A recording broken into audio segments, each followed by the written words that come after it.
You may not like how things are going. You may not agree with those who seem to have power over your happiness. But here is a great secret of life. You have way more influence than you realize. Gandhi called this influence truth force, love force, soul force. It is the inherent power in you to conjure the truth and the very best in other people. It is the power in you to change people's hearts and minds by changing the way you see them, by changing the way you observe them. Nobel physicist Max Planck said, when you change the way you look at things, the things you look at change. Scientists have discovered that when a teacher is merely told a student has a higher IQ, that student's IQ rises to meet the teacher's expectations. Expecting the best from people brings out the best in people. But the reverse is also true. Seeing the worst in people brings out the worst in people. Your consciousness has the power to conjure the very best or the worst in everyone you observe, even at a distance.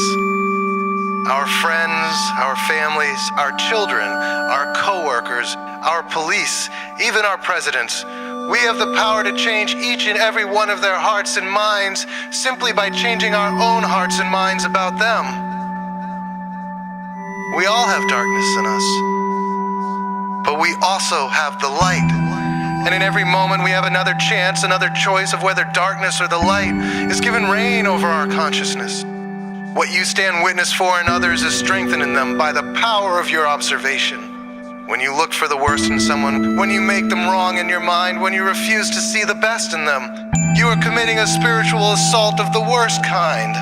For you are testifying against their ability to choose the light, standing witness for the darkness in them, and strengthening its power over their heart and mind. If you've ever faced a hostile crowd, a hostile cop, a hostile lover, you felt the destructive force of another's contempt for you.